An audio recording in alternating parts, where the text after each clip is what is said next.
गरीब परिस्थितीतून बाहेर पडण्याची धडपड, लहान बहिणीचं शिक्षण आणि परिवारासाठी नवीन घर घेण्याचं स्वप्न घेऊन बारामती येथे खाजगी कंपनीमध्ये जॉब करणाऱ्या जयेश मराठ्याचं आज हृदयविकाराच्या झटक्यानं निधन झालं.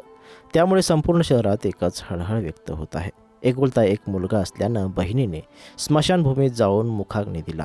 जयेश मागील 15 दिवसांपूर्वीच पुणे येथून हॉस्पिटलमधून ब्रेनस्टोनच्या झटक्यातून बरा होऊन नुकताच रावेर स्वगृही परतला होता.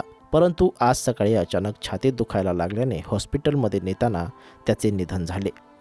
जयेशची अत्यंत गरिबीची परिस्थिती असल्याने तसेच नोकरीच्या शोधात 5 वर्षापूर्वी वडील सोपान मराठे, त्यांची पत्नी उषाबाई मराठे, मुलगी खुशी आणि मुलगा जयेश याला घेऊन रावेर शहरात आले होते.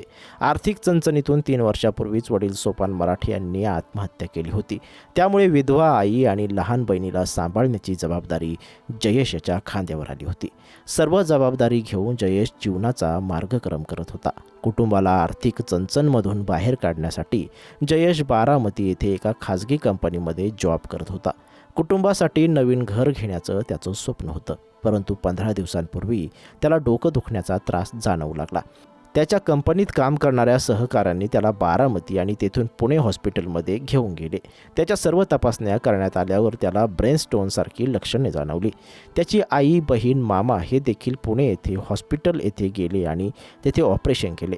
यात त्याच्या तब्येतीत सुधार देखील झाला होता. उपचार पूर्ण झाल्यावर 2 दिवसांपूर्वी जयेश हा रावेर येथे त्याच्या आई व लहान बहिणीकडे आला होता. आज सकाळी त्याला छातीत अचानक दुखायला लागले. त्याचे मामा त्याला हॉस्पिटलमध्ये घेऊन जात असताना त्याला त्रास अजून जास्त वाढला. शेवटी जयेश याने त्याचे मामा जितू महाजन, योगेश महाजन आणि किशोर महाजन याला म्हणाला, माझी बहीण व आई यांचं कसं होईल असं म्हणत जगाचा निरोप घेतला. जयेश याच्या निधनाने सर्वांकडून एकच हळहळ व्यक्त होत होती. भाचा जयेश मराठे याला वाचवण्यासाठी त्याचे मामा जितू महाजन, किशोर महाजन आणि योगेश महाजन यांनी पुणे येथील हॉस्पिटलमध्ये शर्थीचे प्रयत्न केले. पुण्याला देखील हॉस्पिटलमध्ये त्याला सौम्य हृदयविकाराचा झटका आला होता. परंतु उपचार वेळेवर मिळाल्याने तो बरा झाला होता. ब्रेनच्या आजारातून बरा होऊन नुकताच रावेरला त्याच्या घरी आला होता. मात्र सकाळी मामा हॉस्पिटलला घेऊन जात असताना त्याचं निधन झालं.